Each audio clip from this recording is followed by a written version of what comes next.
Iya. Teman-teman juga seperti itu.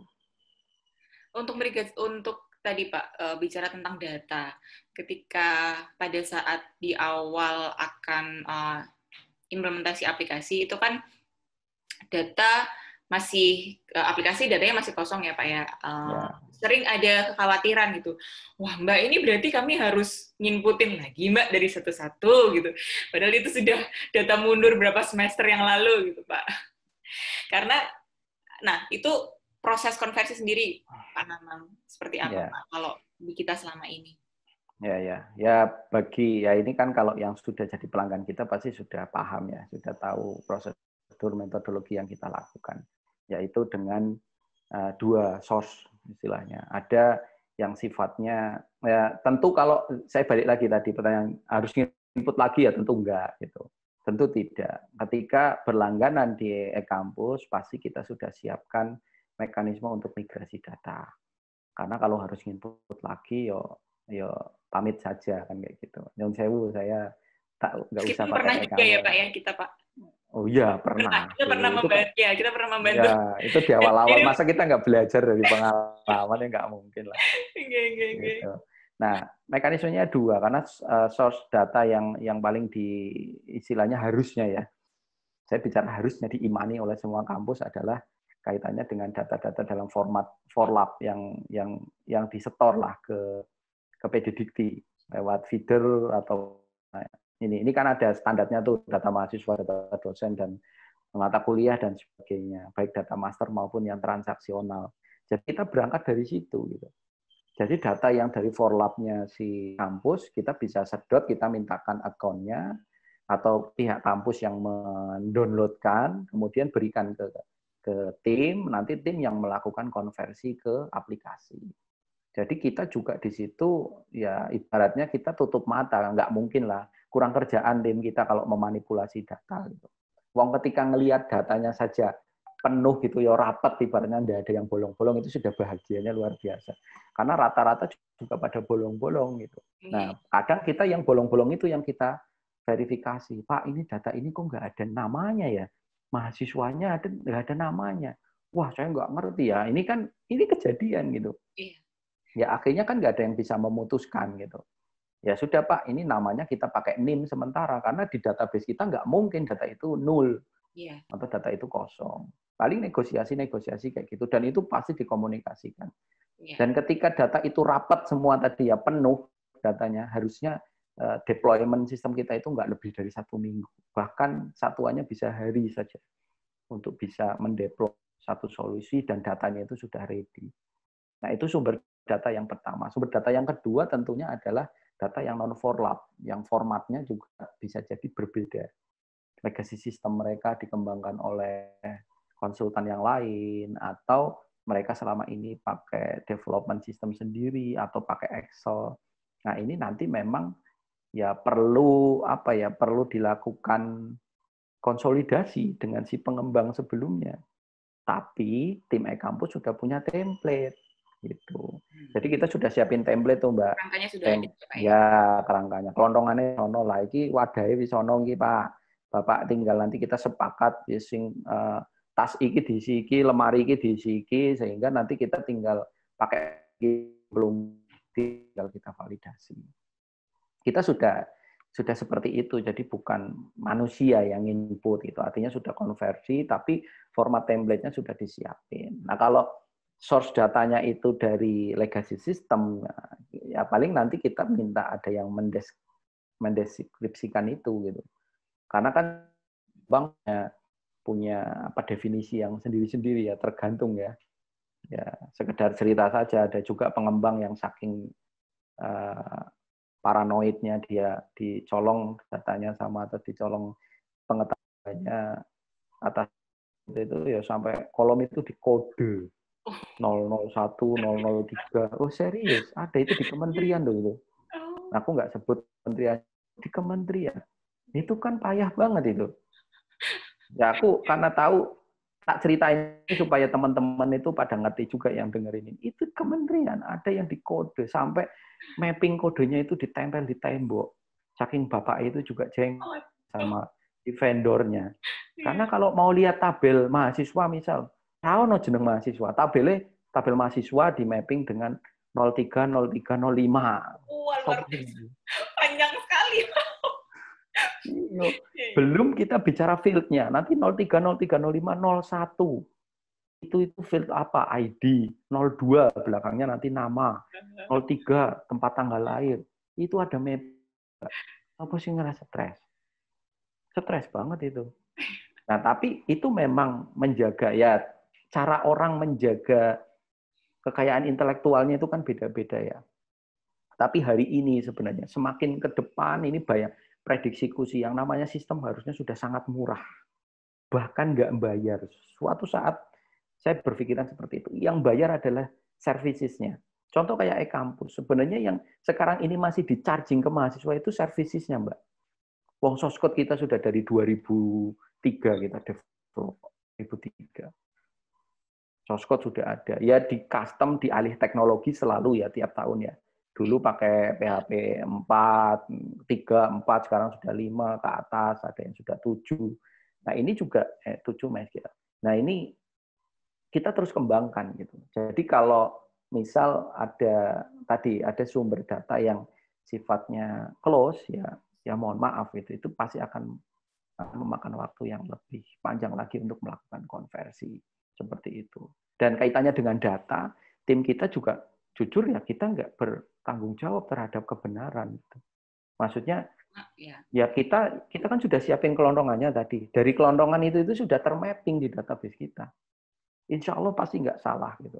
Kemungkinan beberapa problem after konversi itu rata-rata karena kekosongan data, jadi bolong. Nah, ketika bolong di aplikasi itu kan ada yang di trapping, ada yang enggak. Karena ini baik kasus per kasus itu beda-beda gitu. Makanya memvalidasi data hasil konversi itu wajib fardu ain ya namanya. Ya wajib level tertinggi gitu maksudnya. Jadi nggak bisa versi terus aja. Ya harusnya juga jangan, Pak. Bapak cek dulu random aja. Kalau bisa data-data mahasiswa yang lama, jangan mahasiswa yang sekarang.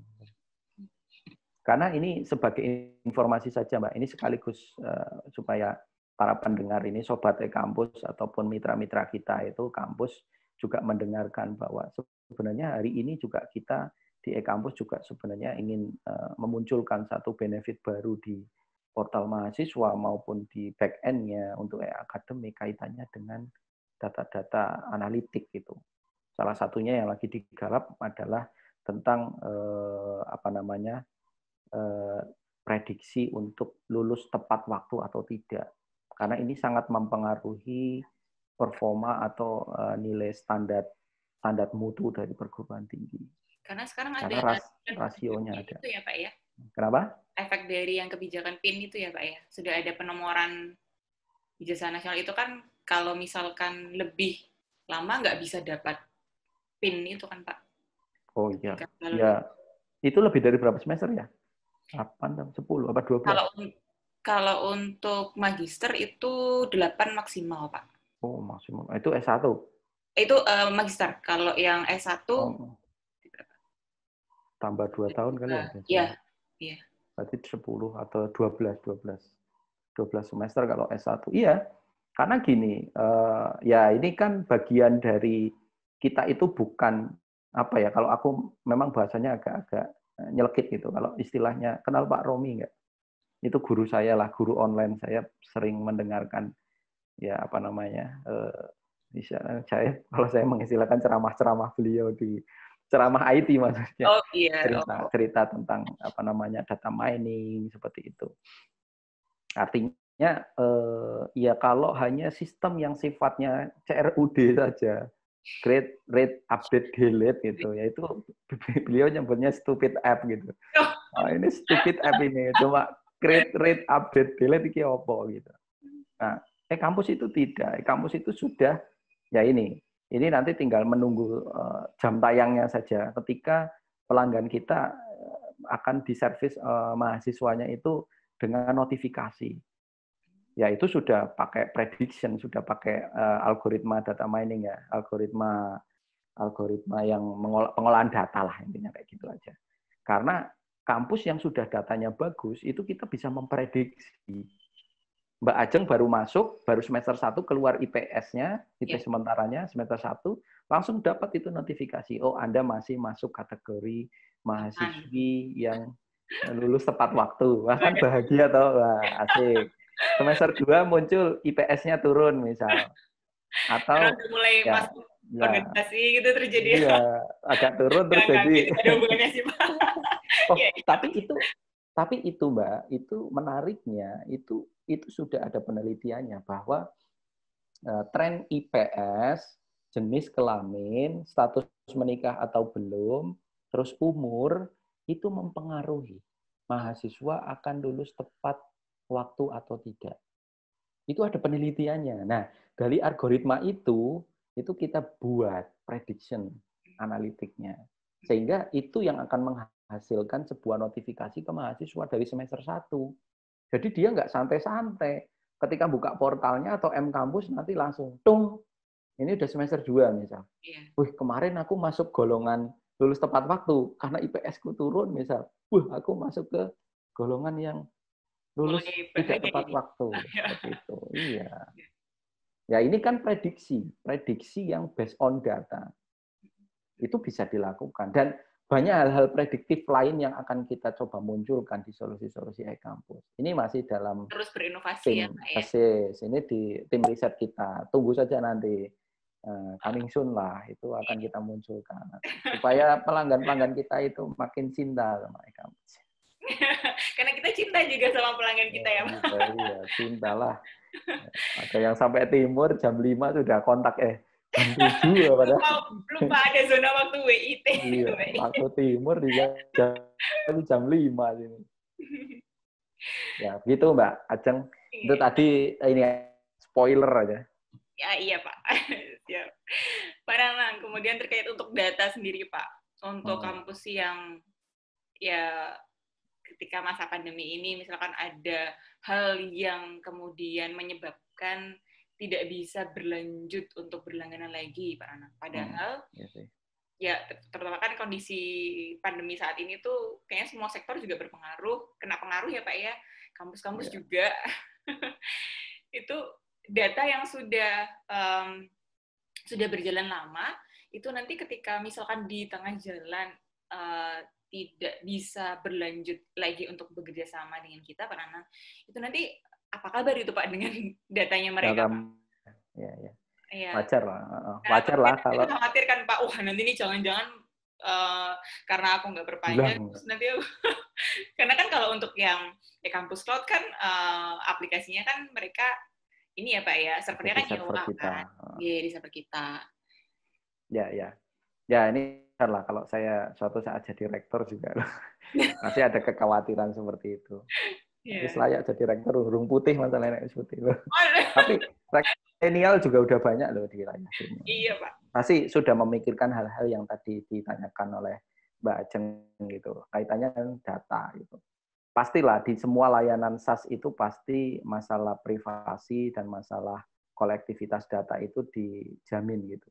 Ada garansinya gitu. Artinya kita juga backup data itu, kemudian nanti ketika ada satu dan lain hal, contoh tadi yang Mbak Ajeng tadi sampaikan, situasi pandemi kayak banyak yang kesulitan gitu.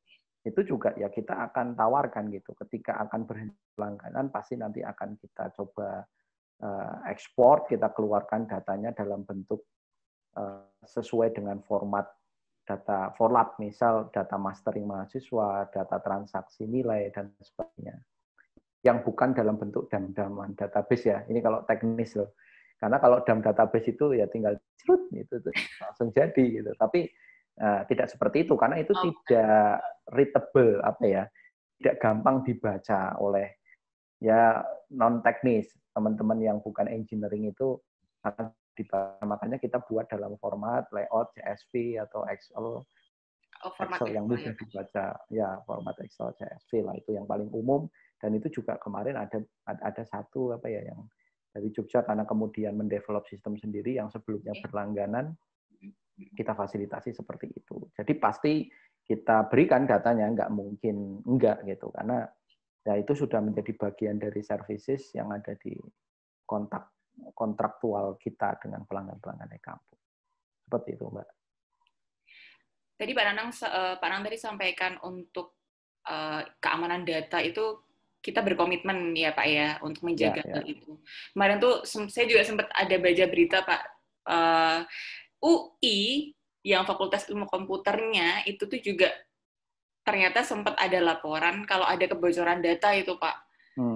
Nah, iya, yang bocor itu data staff termasuk username, password kayak gitu. Iya, saya baca di laman cs.ui.acid kemarin itu. Nah, kalau kita sendiri, Pak, di e-kampus, baik itu untuk pengguna e-kampus cloud maupun e-kampus suite, keamanan datanya kita juga ada tim sendiri, ya Pak ya? Ya, pasti. Keamanan data jadi concern kita kok. Semua yang sifatnya privasi di sisi pelanggan-pelanggan kita itu pasti kita protect. Ya, yang namanya gini Mbak, analoginya kan gini.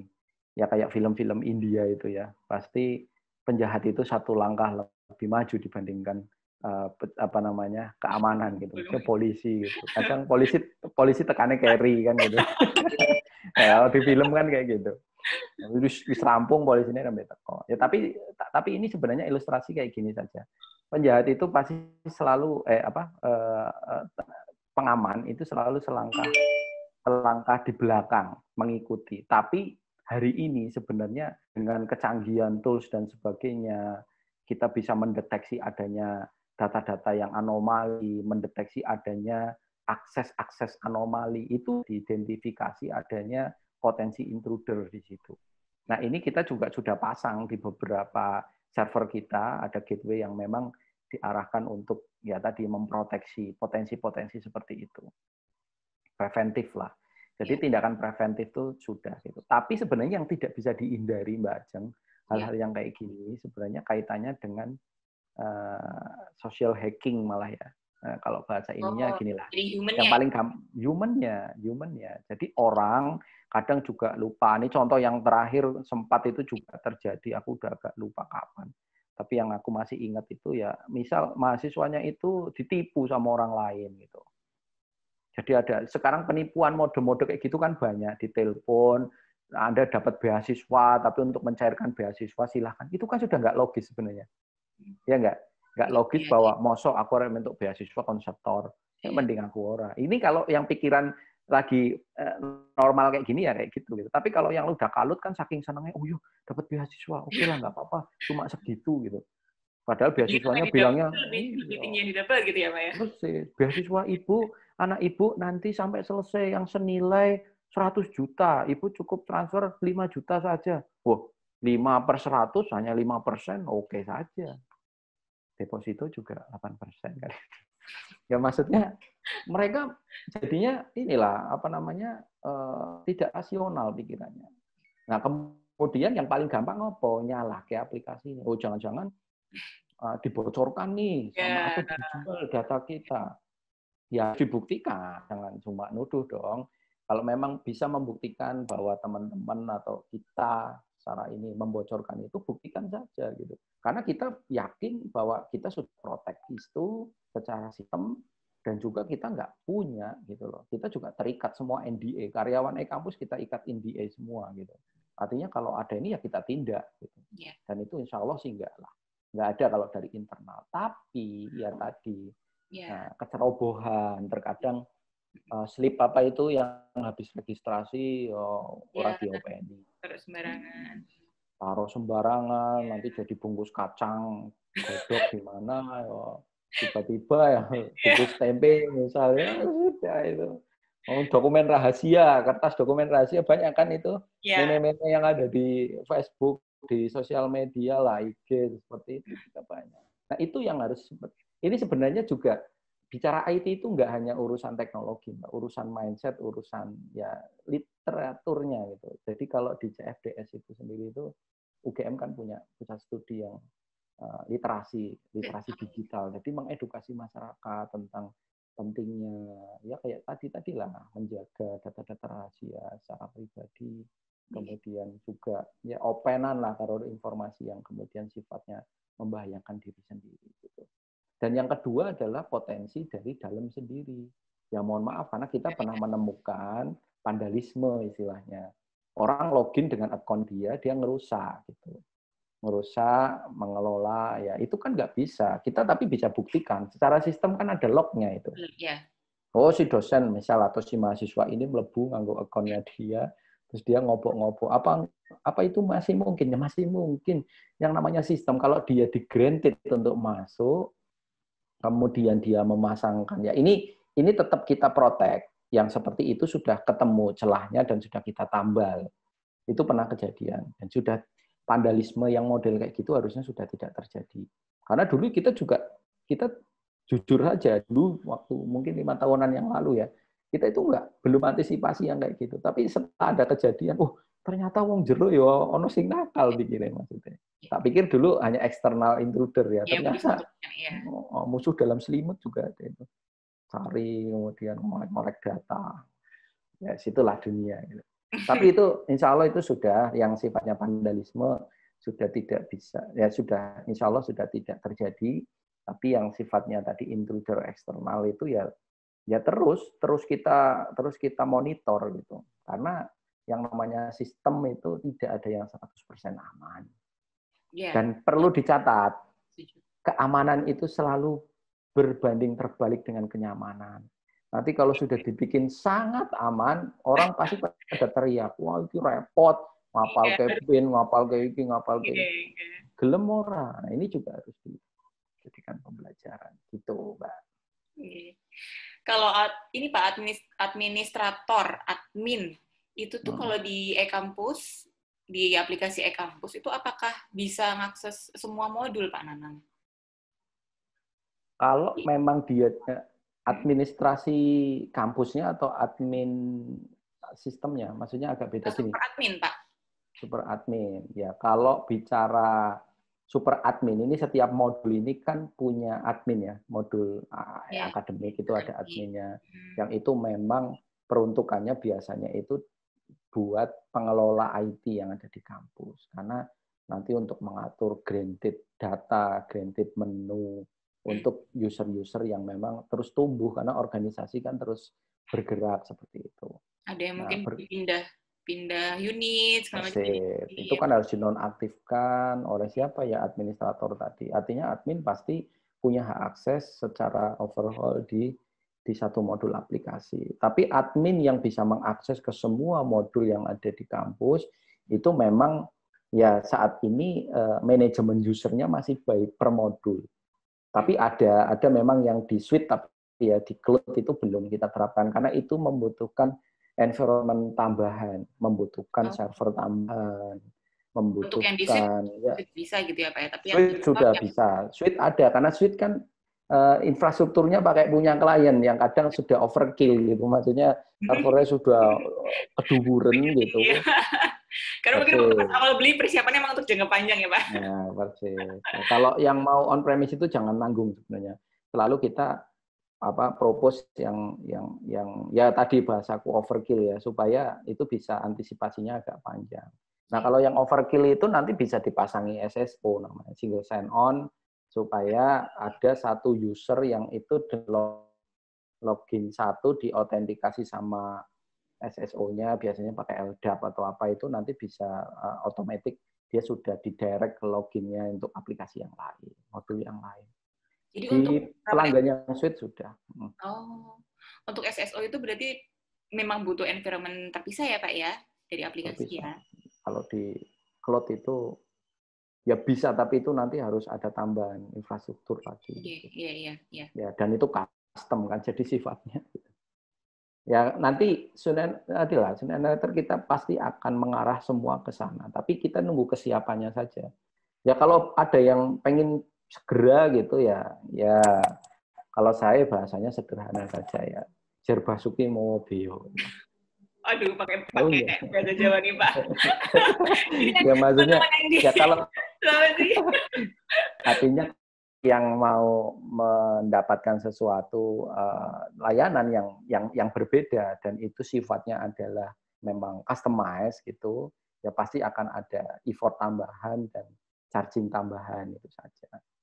Itu ketahuan kan, nek mau kan jer basuki mobil. Nek harus sempurna, nek bahasa Jawanya itu membutuhkan ragat. Ragat itu beo itu kan biaya. Gitu. Ya ini normalilah bahwa yang namanya IT ini kan bukan lebih banyak orang memahami IT itu kan kayak tahayul gitu. Ora ketok tapi kok yo regone larangan kayak gitu. Karena tidak memahami before and after-nya. Kalau saya selalu bilang ada history before and after yang harus dinilai supaya bisa melihat IT itu sebagai capital, sebagai modal, sebagai mungkin itu ya. Aduh, agak keputus Pak tadi di akhir. IT itu sebaiknya dijadikan sebagai intangible asset. Jangan di mindsetkan sebagai sebuah biaya. Karena beda nih kalau dalam pembukuan keuangan kan antara kas dikeluarkan lawannya biaya sama kas dikeluarkan lawannya aset tidak berwujud itu beda. Itu tetap jadi kekayaan tapi rupanya bukan duit, tapi rupanya adalah aset tak berwujud yang namanya e-kampus. Seperti itu. Wah, ini sudah nggak terasa. 1 jam seperempat ya, ya. Pak. Iya toh, beladang ya apa-apa lah nanti. Iya.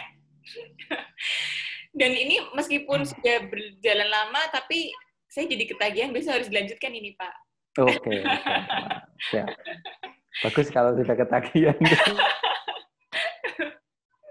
Iya, Pak Danang ini karena waktu juga ternyata nggak terasa sudah lama sekali kita podcastan ya Pak ya, dan saya sangat paham ini hari Sabtu, anak-anak juga pasti ada. Ya, sudah menunggu guru cadangan ini, guru cadangan untuk segera meluncur.